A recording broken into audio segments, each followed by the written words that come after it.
Thank you very much for participating in this webinar. It's a real honor to speak with you, and I haven't had the opportunity of working with you in a workshop or other setting yet, so it's a real treat for me to be able to spend this time with you, with the rest of the group as well. It's my pleasure. I'm honored. Oh, thank you. And so you are, for those of you who don't, people who don't know you, you are an author of many books. One of your latest books is Seduced by Consciousness. And I saw that you have one of your books that's just come out on audio. Is that right? Yes, it's people were twisting my arm to get this out, and I finally succumbed to do it, and I'm really glad I did, because I've gotten a lot of good feedback already, even though it just came out 4 days ago. Oh, that's great. And that's available on Audible, I'm assuming? Yes. Somebody Should Have Told Us, which is a great book. And I love listening to 3P books as well as reading them. There's so many.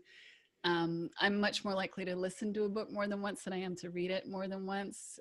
So it's kind of a nice way to get that, just the feeling. People have actually told me that they got a different thing from listening to it than they did from reading it. Oh, that's interesting. Which I never really expected or anticipated, so I'm happy about that. Yeah, that's great. And you're also very busy with your training, traveling all over the world. I hear you have a trip coming up to Peru. Someone told me they're planning on going to Peru with you, so it sounds very exotic and exciting. And you're really, as you said, a coach to coaches, a trainer to trainers, and really a master teacher in this understanding. And one of the things that I was also aware of is that the white paper that was put together by George and Elsie on sharing the understanding, that was your original idea to do that. Is that accurate? It kind of happened serendipitously, but it's true. I had something to do with it. And so the focus of this group where the webinar is going to be shared is really on looking in the direction of the understanding shared by Sydney Banks and really learning from the people who learned directly from him. So whatever you'd like to share today about that experience, its personal impact on your life, professional, like really it's an open forum, but it's looking in the direction of the spiritual nature of the understanding and what you learned from Sid Banks and what the ripple effect is that from that you're sharing now. Well, I actually wrote the story in Seduced by Consciousness, so I don't necessarily want to repeat it all, but I think what happened to me when I had my initial experience with Sid, which completely blew my mind apart, is that I heard something so far under my intellect that I couldn't make heads or tails out of it. I had no idea what he was talking about. And yet I knew that I was affected beyond anything I could imagine. And, which is really weird when you stop and think about it, because I didn't know what it was. I could not understand what he was saying. And now I can listen to him and I can sort of understand what he's saying.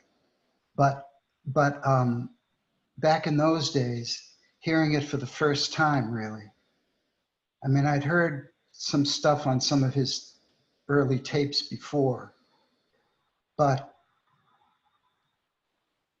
something transported me into a different realm. And I knew that I would never be the same after that.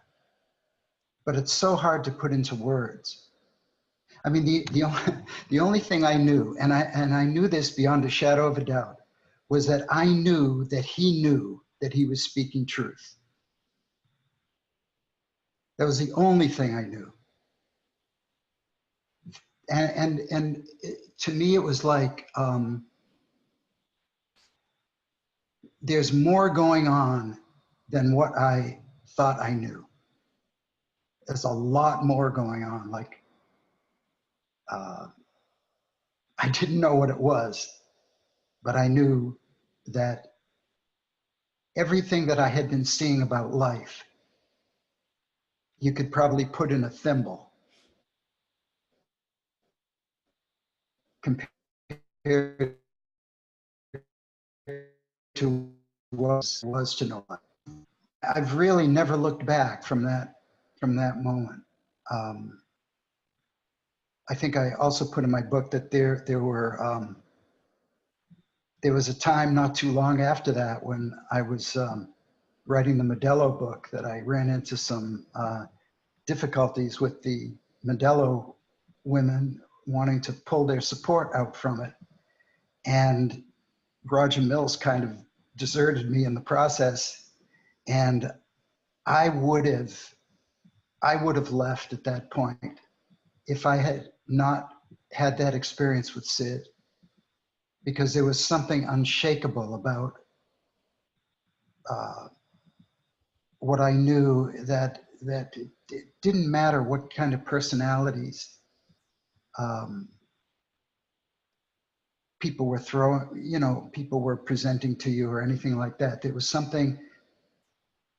some truth that was everything that I had been looking for in life. I don't usually like to talk for a long time, so ask me something else. This is free form, so whatever you're most comfortable with. Well, I'm curious also, you've been teaching this for so many years. I'm sure the understanding just continues to evolve inside of you. I'm just wondering if you're seeing anything fresh and new that you feel is, just part of that natural evolution that occurs once we're exposed to this. Yeah, actually, I'm the further I go, the more simply I see it. And when I'm seeing it more simply, I'm also seeing it more deeply, which sounds strange, but it's really true. This came to light not that long ago as I was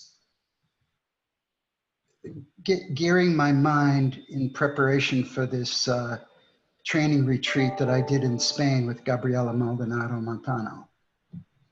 And a couple of things came to me during that process that really crystallized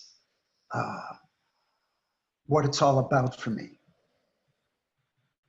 And since that time, my understanding of it has even evolved since then. So the way I see it now, there's only three things going on, three realms, you could say. One is whatever's happening in the outside world. That just happens. Stuff happens to us. We find ourselves in situations. We find ourselves treated by others in sometimes strange ways.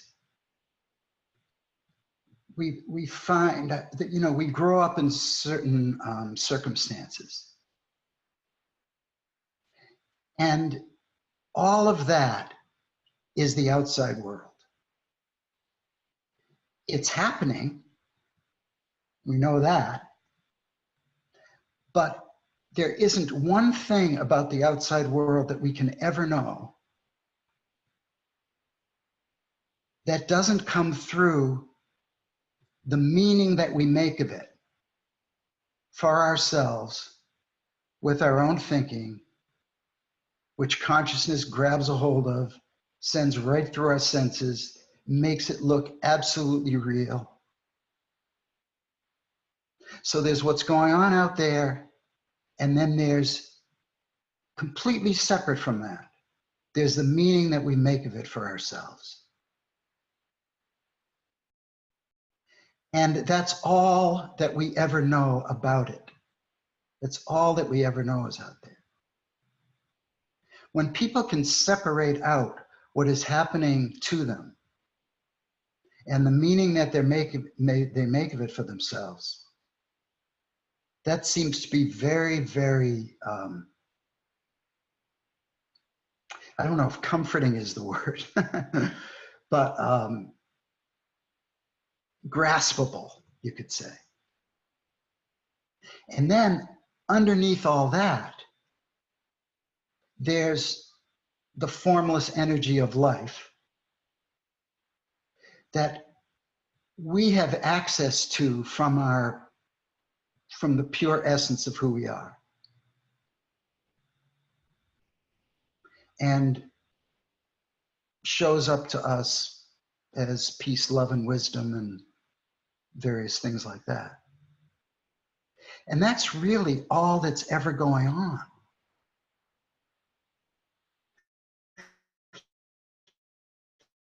Like, the real thing that's other than that, and that's really a mind-blowing thing when you stop and think about it. At least it is to me. Mm-hmm. Well, I would agree. So in that deepening, as you're saying, the simplicity and the deepening, what are you noticing in terms of day-to-day life as that unfolds? Are you noticing anything? I'm just curious what that experience is like. I notice that I keep running into my blind spots. I keep forgetting. It's very humbling. I mean, you know, I'm going through life and I'm seeing through the eyes of the principles, and I'm not taking things too seriously, and then I bump into a blind spot. And it's like, in that moment, nothing about the three principles exists for me. Of course it exists, it's all that's going on. There is nothing that's going on besides that, but I can't see it in that moment. So it seems to me that there's always a couple of things going on in terms of our understanding. There's what we hold in the back of our mind about the understanding, like how it makes sense to us, how we know that the world really works this way. Seeing through those eyes. And that's kind of like in the background. And then there's each moment. And in each moment, we may see it and we may not see it. So if we don't see it in a particular moment, then because of what we hold in the background of our minds, we're going to see it in some other moment. It will occur to us. And then we can eat humble pie and, you know, like kick ourselves or something like that for a few moments. And then we're back on track because of the understanding that we have that's in the back of our minds. But I am just appalled actually at how many moments I miss it. Hmm. It's very relatable and very human. Yeah, very human. But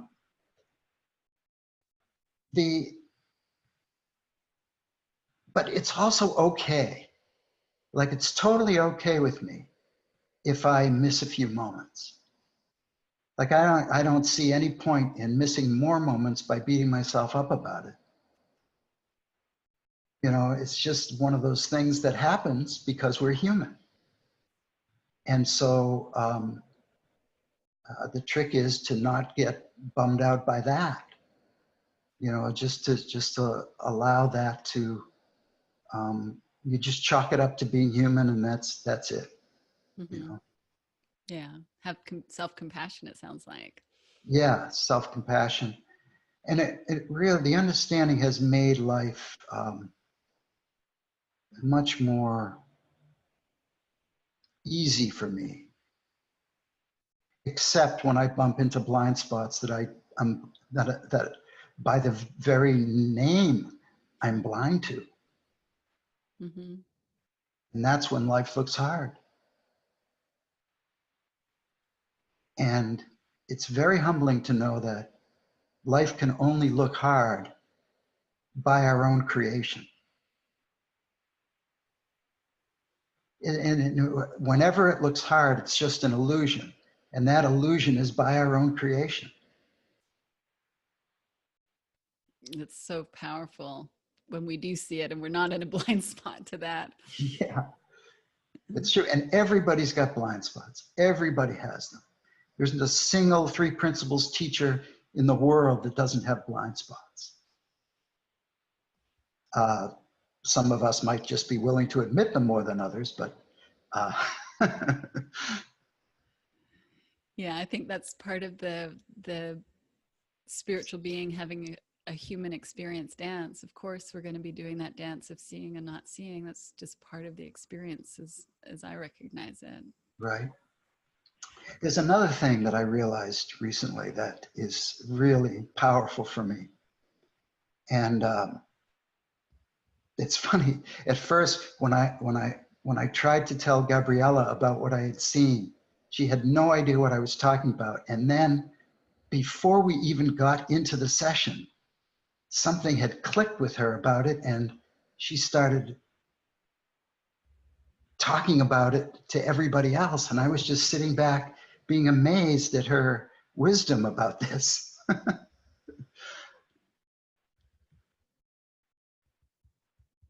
In terms of putting it out to others, I've noticed that there's the what of the three principles.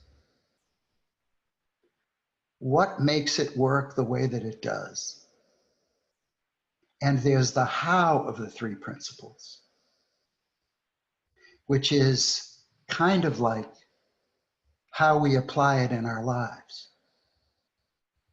And if you notice, most questions are about the how. And that's not where the juice is. The real impact on people's lives comes from seeing the what.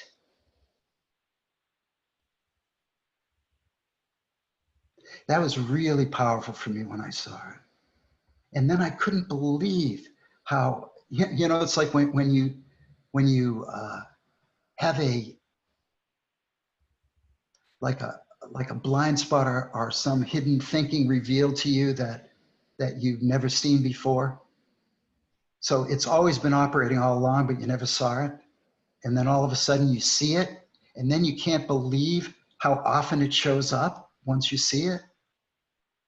Well, I started seeing how often the how shows up in both what we are trying to convey and in what people are taking in and asking about. It's not where the action is. The action is in the what. Really seeing that it always works a certain way in us, no exceptions. No exceptions is a very powerful thing. And we'll get trapped because of how it works, and we'll get free because of how it works. Not because of how we make it happen, but because we're seeing the way that it works. I shouldn't have even used the word how it works because it kind of messes things up. But what I'm talking about is seeing the way that it works within us and within everybody else in the world. Now you're speaking to the understanding. Any question that's a how is simply a reflection of not necessarily seeing how it works in that moment. That's right. That's right. But people keep asking, you know, well, like something like, well, how do I let go of my thinking? You know, my thinking is like strangling me. How do I let go of it? Well, that question would not have to be asked if people truly saw the what, the way it works. So we wouldn't even have to ask that question if we saw the way it works. Because the how tends to fall into place on its own when we see the way it works. Absolutely. And we may have some new, because this is a public webinar, there may be some people that are pretty new or maybe even don't know anything about Sydney Banks teachings. What would you say you're meaning when you're saying the way it works? Like, what does that mean for you?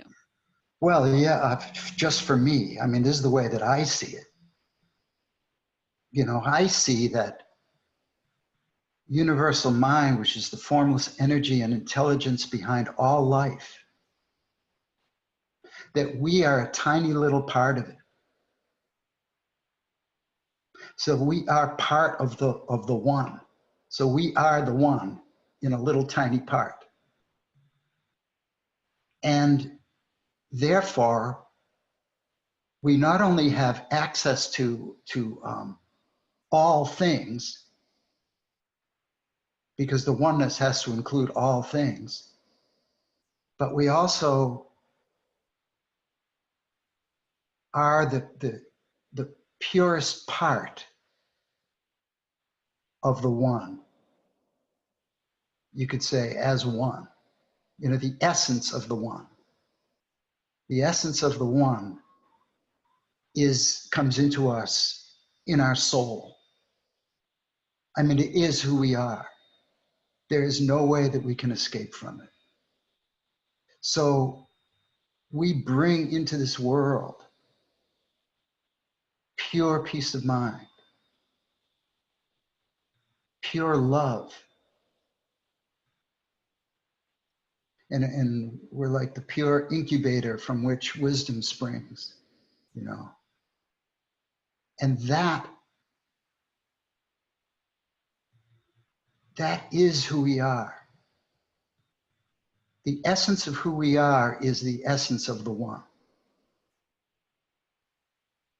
And then we can only get in the way of it. It either comes forth naturally within ourselves, or we get in its way. We get in its way by inadvertently using this incredible gift of the power of thought and this incredible gift of the power of consciousness against ourselves, which makes us lose sight of our essence. And that's all that's going on all the time. So we're automatically at this like incredibly high level of existence in our essence. And then with, you know, if we get a thought of worry, we might drop a bunch of levels in our consciousness. And we will actually get, that thought will actually start a vibration within our consciousness. And so we'll be vibrating at that level, so to speak. And then we'll get a different thought, like, I don't have to take the worry seriously. And then we'll jump up in levels of consciousness. And we will get a vibration, which is a much lighter vibration, at that level. And then we'll say, then we'll get a thought, oh, wait a minute. I really do have something to worry about here. This is serious. And then we'll drop even lower and get a vibration at that level. And when there's like a critical mass of low vibrations, that's when people get into trouble and their chemistry starts getting affected and their neural pathways in their brain start getting, you know, it's like a wheel in the ditch. And, but that's really kind of all that's going on. So we're always, with any thought we get, we're going to appear at a particular level of consciousness, and then that's going to change with the next thought, and it's going to keep changing all day long. We're going to go up and down, up and down, up and down. And it's generally where we live that gives us the quality of life that we have, where we live on those levels. Generally, everybody's going to, like, if we live generally at a certain group of levels, we're going to have up moments and we're going to have down moments from that. But it's where we live generally that's going to that kind of calls the shots of our life. And it's us that's calling the shots of our life. Like, we're the creators of our own lives. And we can create some incredible illusions that we call problems. And the mere fact that we're calling it a problem means that we're using our thinking in a way that makes us feel like we have a problem. And they can feel very real. Yeah, I was listening to this John Lennon song today when I was walking on the beach, watching the wheels. And in there, there's a line that says,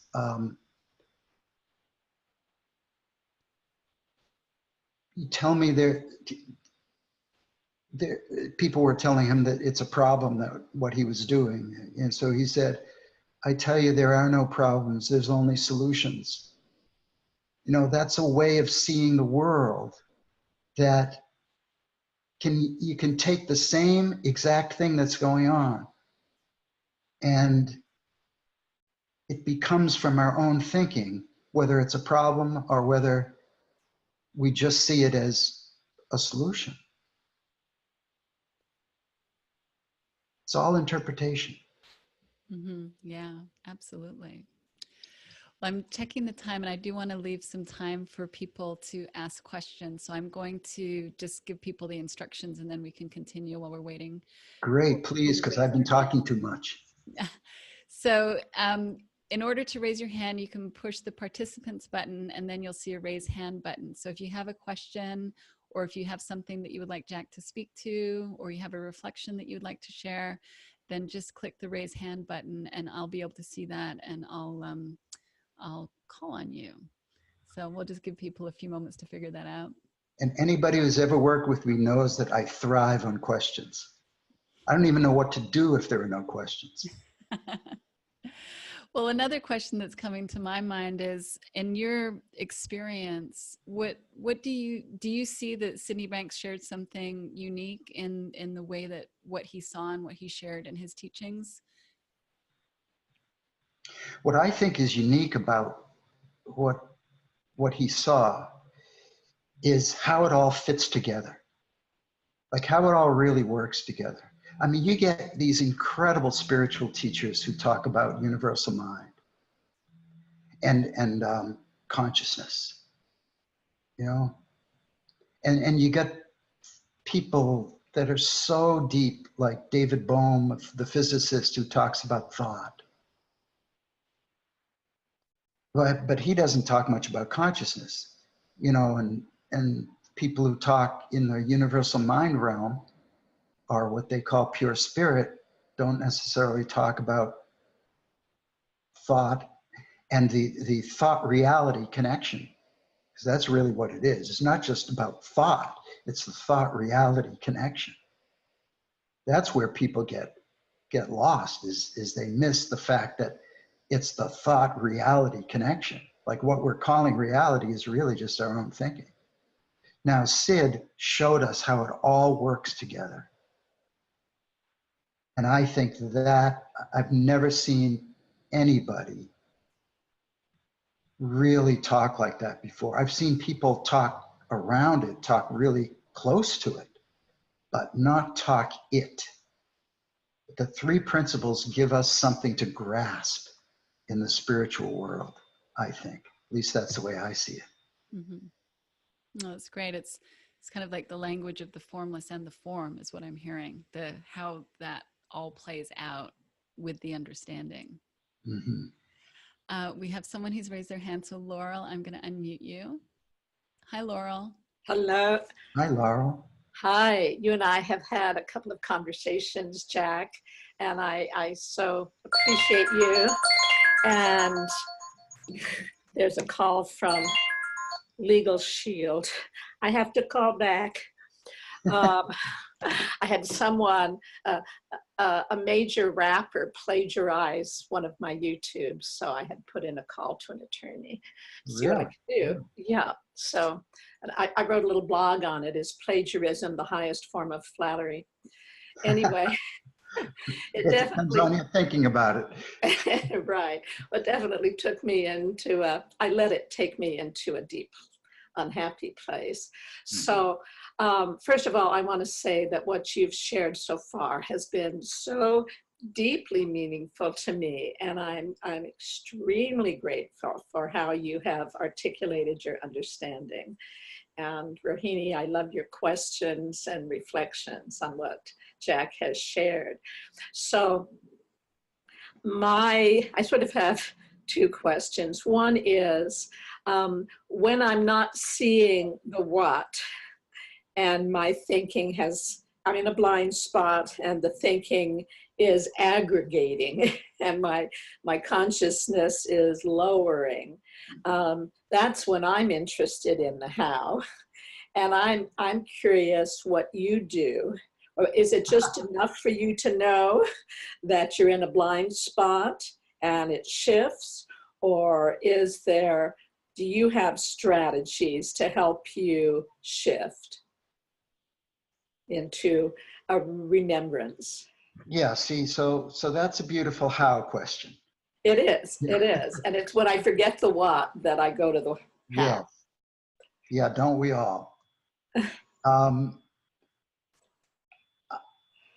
First of all, because of the what, I know that if I'm caught,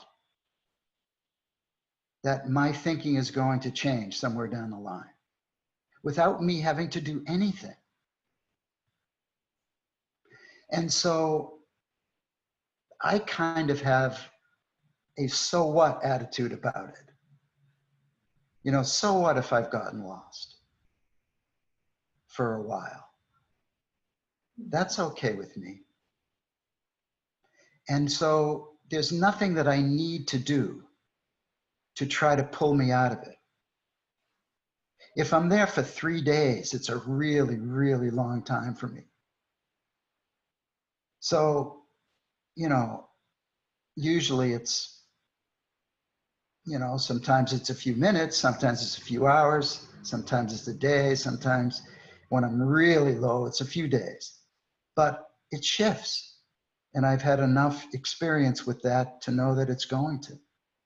So I don't get bent out of shape about it, and I'm not really concerned about how to get myself out of it.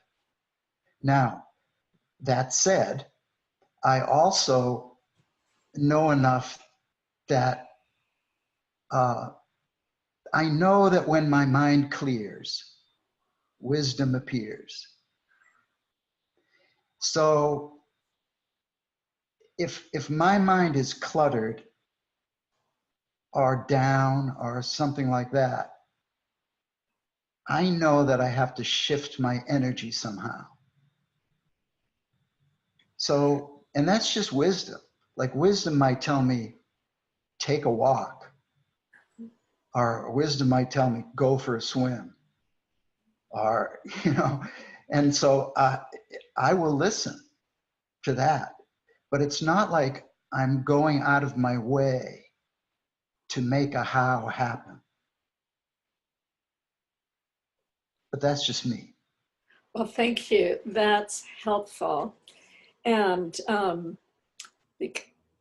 having had a lengthy history of being in prolonged low moments, when I'm back in one, it feels like there's a sense of this permanence to it that makes it a little harder to embrace it as just a low moment. May I just jump in for a moment? Yes, please. Boy, you know, we don't often realize that most of the thinking that gets to us is behind the scenes that we can't see. And it's, you know, kind of always whispering in our ear. So let's say we've had like bouts of depression for a really long time. And then we discover the principles and we get lifted out of it. And then all of a sudden we find ourselves, we drop. And there's something in the back of our mind that is not apparent to us that says, uh-oh, you haven't learned a thing, you're trapped, you're just going back to where you were before. And that in and of itself is what keeps us lower. But that's our creation too.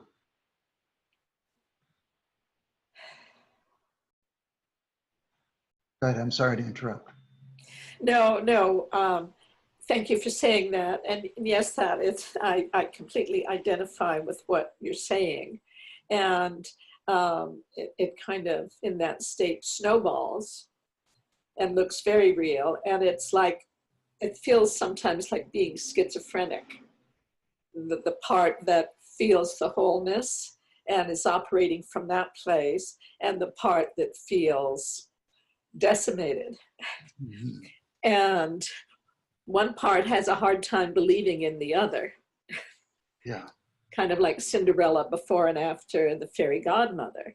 And I would like to get into a place where I can be okay when the raggedy one is present, as well as exalting in the part that knows the truth. Well, you know, it's knowing that we're okay. It's really knowing that no matter how far we drop, we are really okay. Like there's nothing that can mess with our spiritual essence. It's who we are.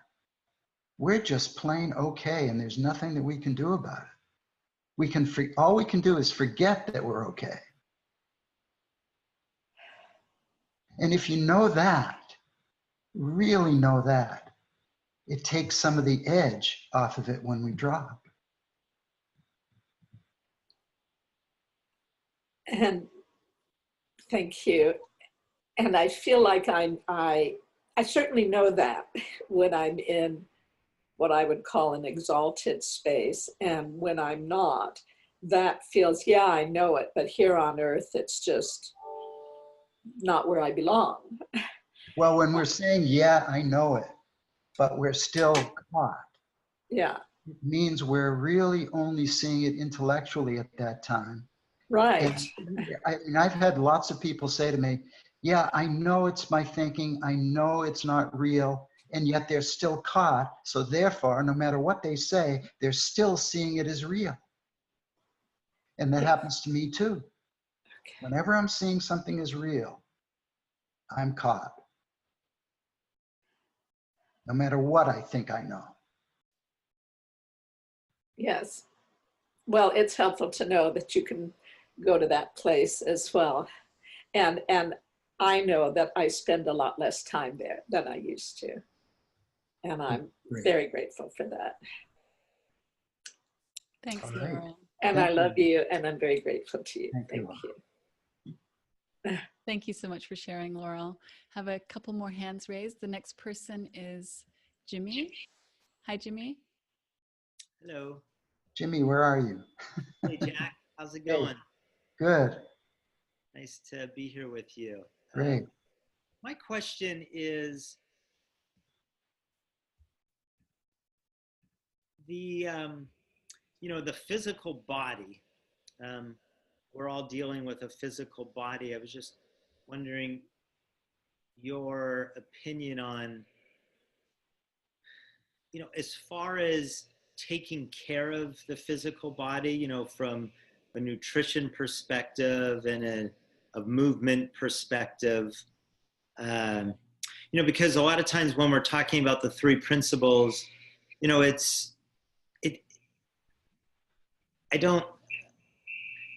I don't necessarily fully grasp the relationship to the physical body, because my natural instinct tells me to, you know, do certain things, like take care of, eat a certain way and take care, you know, and do exercise and movement and this and that. And I'm just wondering, you know, is that too intellectual, or?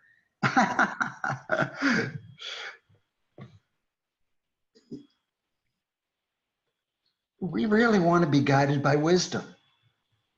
It's as simple as that. You know, if we put things into our body that we love, but that are bad for us, you can only do that so long before you start seeing the results, and you end up not feeling good. So wisdom would say, do I want to keep doing this to myself? And if that is not overridden by another thought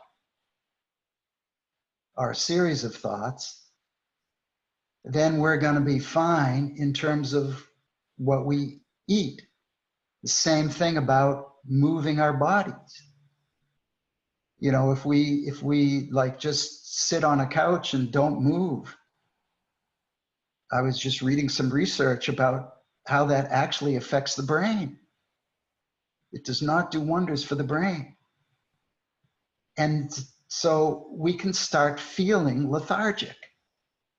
Wisdom would say, do we want to keep doing that to ourselves? Because we're not feeling good. You know, it's the feeling of the body is the same thing as a signal that tells us that our mind is off track. You know, if we're feeling bad in the body, that's a signal that our body's off track. And which would we rather have in our lives? So I don't see that it's an intellectual thing at all unless you make it that way.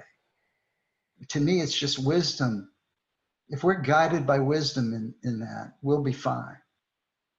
Yeah, like the sense I have is, you know, I am living in the present, operating moment to moment, and I do have wisdom, you know, guiding me and you know, help shaping my decisions that I make. And, you know, and then there's the idea of, you know, the physical body is not necessarily who we really are.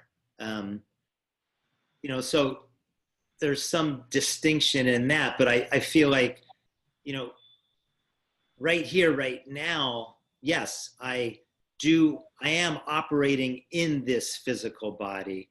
Therefore, you know, my experience and the decisions I make and how wisdom comes through, it's like right here, right now, I am also, you know, I am also this. It's one component of my presence is this physical body, even though, you know, sure, after I'm done with this physical body, you know, I live on, and my, you know, my soul and my true self has more to it than just this physical body. But the physical body has a lot to do with, you know, my experience, and therefore it's part of it. So I just wondering your comment on that. Well, the way I see it more and more for myself is that we've been given this body for some reason. It's a gift. How are we going to use this gift in the best way possible? What's a gift about it? We wouldn't have our senses without it. We wouldn't have our physical senses without it. That's how much of a gift it is. Now, are we going to use, it's just like everything else in life. Are we going to use it for our benefit, or are we going to use it to our detriment? That's up to us. And that's up to us through our own thinking. And, you know, everybody's got things about their body that they don't like.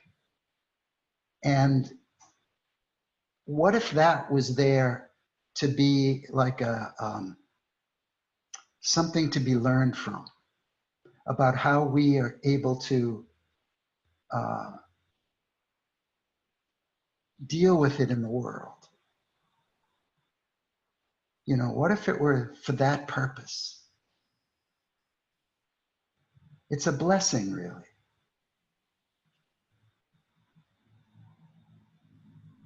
Thank you. Thank you. Thank you. Thanks, Jimmy. We'll go to Rachel Alter. Hi, Rachel. So I feel really blessed and fortunate and lucky that for the most part, the three principles are almost like duh to me. Like, of course, my thoughts of what's happening around me are shaping my reality. Of course, whatever I'm feeling is based on the thoughts that I have about what's happening around me. And when I get in that low place, so this is a little bit piggybacking off of our conversation with Laurel too, when Jack, you mentioned that that like when we slip out of that knowing, what I heard you say, Jack, was that a lot of times it can look like a self-judgment, like a, oh, I haven't actually learned anything, oh, I haven't actually evolved in any way. And for me, it's not so much that as it is like just forgetting the truth of it and like just calling it bullshit and just saying like, actually, this doesn't work. Actually, like, of course, something outside of me is having this impact on me. And just not buying it anymore. And Not buying the principles. yeah. And I commented this in the Zoom group chat, and someone mentioned, well, isn't it crazy that that's just another thought? And my dog is whining.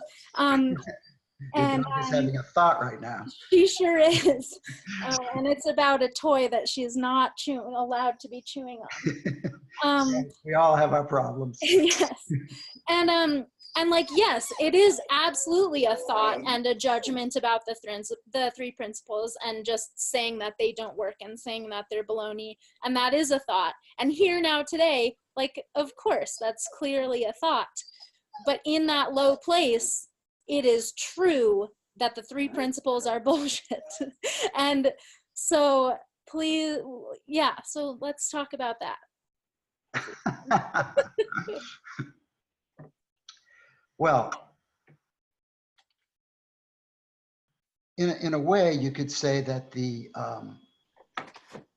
notion of the three principles, like not the three principles themselves, but our concept of what the three principles are, is in the,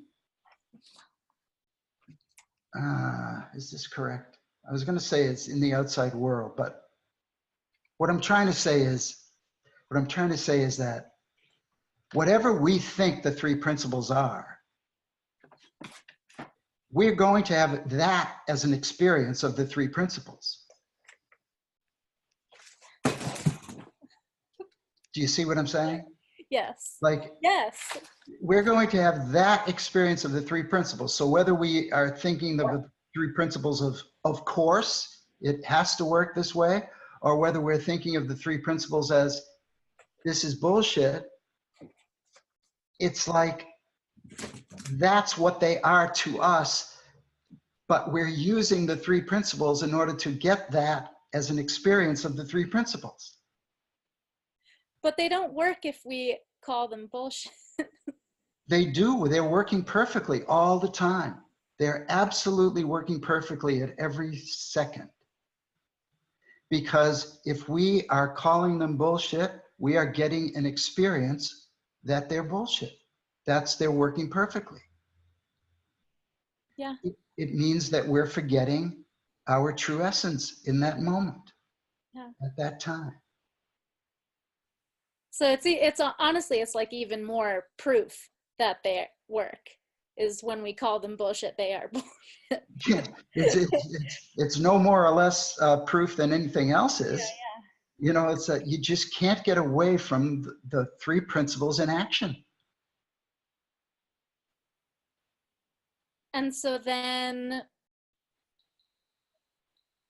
I waited out until these thoughts pass, and I'm ready to be back in my true self, my authentic, that piece of the oneness that you were mentioning.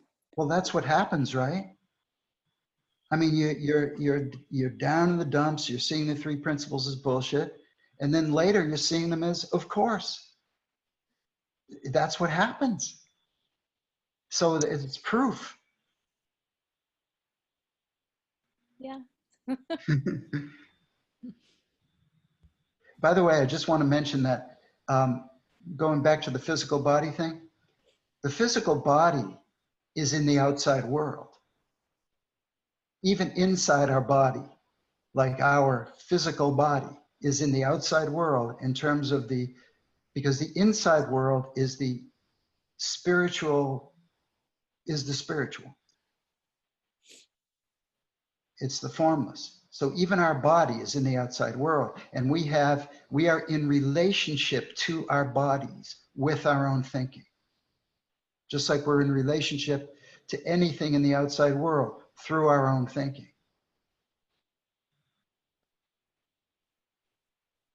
And that's the experience we get of our bodies. Thanks, Rachel. Thanks, Rachel. Thank you. Oh, there was a hand raised, but no, it's not there anymore. So if we have a little bit more Chickened time. out. Maybe. We do have oh, here we go. There, she's back again. Hi, Usha. Let me unmute you. Hi, Usha. Okay, am I muted? I can't see myself now. We can hear you. Okay, when I heard she chickened out, I was like, no, no, challenge accepted. Well, you know, I actually don't have a question. I wanted to actually share, and maybe that would help people who are having questions. I'm actually extremely jet lagged, and from flying like, I don't know, over 30 hours. And I got in last night and I think I slept like for 4 hours. But I woke up in the morning and I've been so clear. I've been in a very, this space has been really wonderful because I don't know when it started, but a few days ago, it dawned on me that I really wanted to do this and that and that. And I didn't think about it. I didn't analyze it. I didn't think, well, how am I going to go about doing it? Or, you know, what is it going to be? I just said, that's really what I want. So then I started doing it one step at a time, and not all three at the same time, just one. And so I got up this morning and I just felt so much clarity and so much joy. And I realized what it was, because as I looked around, I thought, what around me has changed? Absolutely nothing. It's still the same. Everything is the same. In fact, I'm more tired because I'm jet lagged, right? So I just feel a sense of, you know, I think that the three principles, if I start thinking about, in fact, I never remember what the three principles are. I'm reading your t-shirt. I'm like, oh yeah, that's what it is. I can never remember what it is. And I hope to God nobody ever asks me, what are the three principles? I should get a t-shirt because that's how I'm going to remember. I never think about what it is or what, nothing. I just now understand that when I'm in a good place, I'm allowing that wisdom to take over and just kind of flow with it. And I'm happy. Nothing around me has changed. Everything is the same. But the way I see it is different. And the way I feel about everything is different. But everything is the same. And so that's really, I guess, you know, the three principles. Don't ask me, don't ask me, don't ask me. In fact, I'm starting to not like that phrase because it brings about a lot of questions. You say, oh, I live by the three principles. Well, what are they? I don't know. I don't know. But yeah, I think there is that something bigger that's beyond me. And when I allow it to ride me like a wave, you know, I'm just there and I'm just doing what's right in front of me, I feel happier. When I start analyzing it, I feel out of sorts. And then I'm back in my head. I'm back in my head. So I think it's the analyzing. I think that's where my thinking starts. So I just wanted to share that. You know, I'm in a very good place. There's a lot of ease and grace, and I wanted to share that with people who are not feeling that way right now. You know, I mean, it's going to pass, but it's going to pass when you know, are ready to let it pass. And you're going to only do it when you're ready, because that's going to be your wisdom. Whatever that's really beautiful. Yeah, so I'm not chickened out. I'm glad you didn't. Thank you, thank you. You know, Sid always used to say that sharing was one of the most beautiful ways to spread the three principles around the world. What we're sharing is how we see it in action, even if we can't articulate it or we don't want to articulate it. We're sharing what it is for us and how we are seeing it and what it does for our lives. And that's such a beautiful thing. So I just want to thank you for that. I want to thank you. I'm so happy I got on the call. Thank you, Usha. Wonderful having you here. Appreciate your sharing. I think we have time for one more. Cassandra. Hi. Hi. Hello. Hi, Jack. How you doing? I just wanted to say I'm reading your book, Seduced by Consciousness, and it's fantastic. I love it. So I wanted to just continue a little question about identification with the body. And I work with horses, and I facilitate somehow people being able to drop into their body in a kind of somatic way and be present. And since I've come across the understanding of the three principles, I'm still, you know, doing this work with the horses and really seeing that people are becoming quieter, that their minds, their thinking is settling, and that they're coming into a much more peaceful place through being around the horses. But I'm also very aware at the same time that I don't want them to be identifying that feeling necessarily with the body. And so I'm in a little bit of a conflict in myself, because I can see that it's a way of myself and others that I'm working with to be getting out of their minds and being more grounded or more present or being as the horses are. But I'm just kind of like feeling out really where I'm pointing people when they get to that place, because it can become an identification with when I'm in my body, I feel, you know, certain things, and then I'm going up in my thinking. So I don't want to talk too much, but really I hope that maybe you can shine a little light on that for me. Well, first of all, you're the third person that I've known who does what you do. And I think I might know those two people too. And they all have gotten these incredible results with helping people's minds calm down. Now, it's very easy for people to attribute it to the horses. out of what they're doing with the horses. Yeah. And to me, it's very simple, since we know it's never the outside world, so it can't be the horses. Mm-hmm. What is going on in their minds when they're with the horses that allows them to drop into that state? Yeah. I'm just guessing now, but I'm guessing that they are forgetting about themselves. Yes. So they stop thinking about themselves, and lo and behold, they're feeling better. To me, the most beautiful part of your job would be to help them see what's going on within them at those times, and what happens within their mind when they're away from the horses, and to help them see how, because it's within their mind, they can be in that same state even without the horses. The horses it's a beautiful thing because they're experiencing it firsthand, the difference that they are feeling. Yeah, so pointing people towards what the horses are bringing them into is quietening their personal thinking.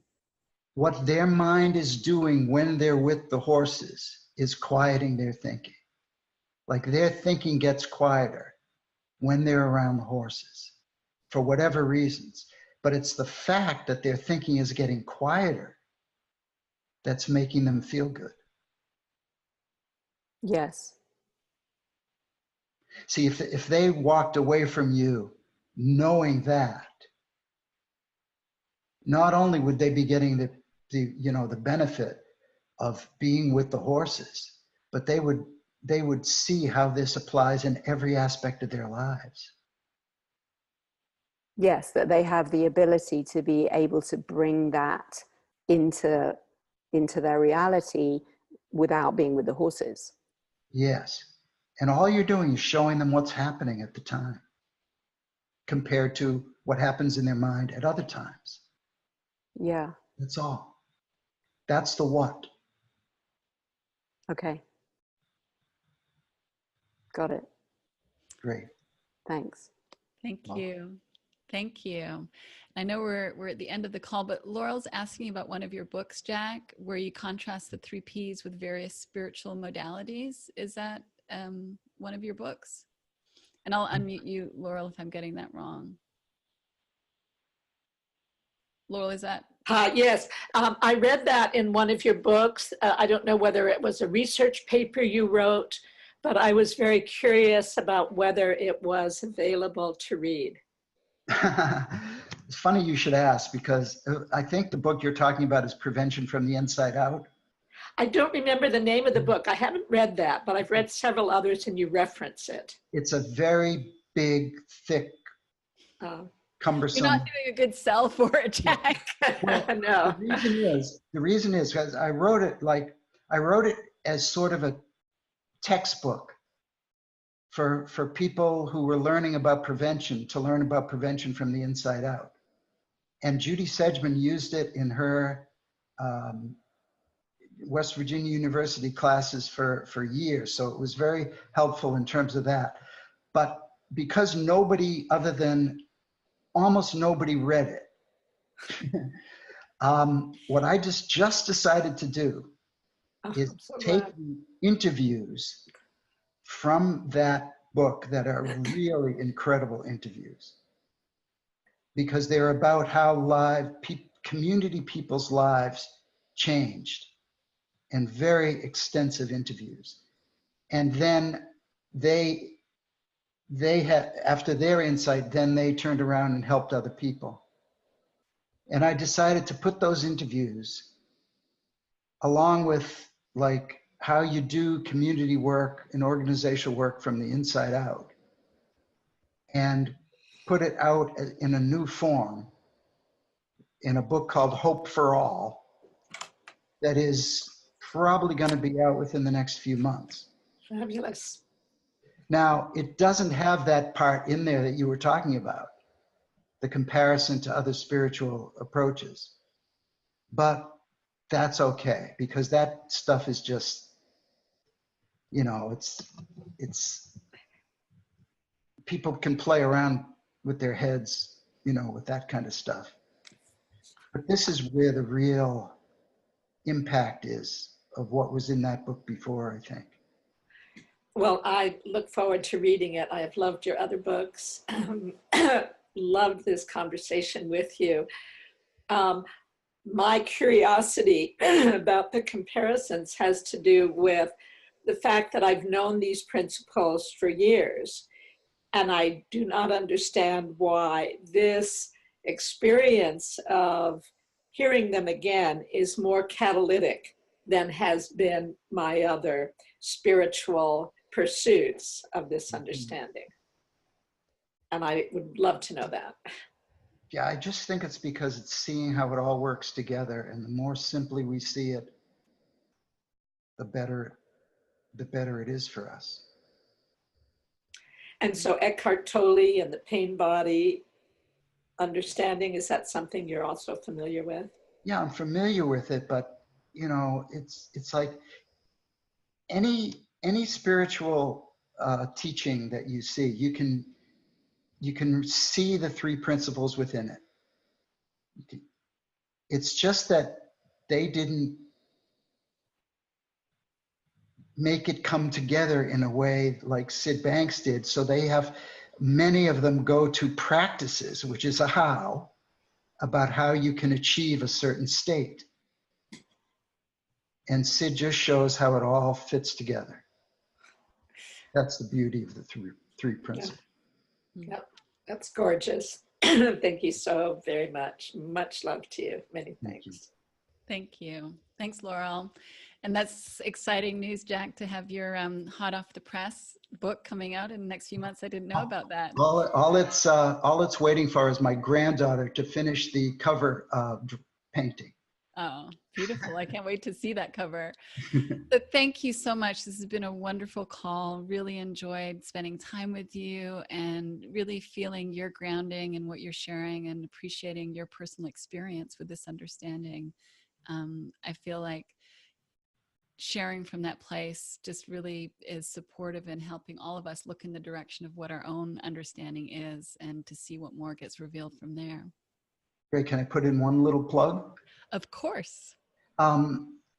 Gabriela Maldonado Montano and I are putting on a webinar series for people involved in coaching called something like Simplifying the Art and Power of Coaching. And so we actually do it in person in Spain, but if you can't get to Spain, you might consider taking a look at that, because we go simple and therefore deep. Mm-hmm. And how would people find out about that, Jack? You can look on any of the major Facebook pages, because Sheila Masson just posted it there, I noticed. So okay, great. It should be there. Fantastic. And is there anything else that you'd like to share before we finish up the call? Come to Peru in March. That'll be great. I'm so psyched about that. Sounds amazing. I love that you're a world traveler and bring this to all corners of the earth. It's amazing. Well, thank you so much. I'm going to unmute everyone so that they can all say goodbye to you, and thank you. Thanks to both. Bye. Bye. Bye. Bye. Thank you, Jack. Love you. Bye. Bye. Bye. Thank you. That's nice. Love you. Bye-bye, Jack. Yeah, Jack. Yeah. Thank you very much. Bye. Thank you. Thank you. Thank you. Thank you very much. All right. Bye, everybody. Appreciate Bye-bye. it. Bye. Thank you. Bye. Goodbye, Anne. Bye.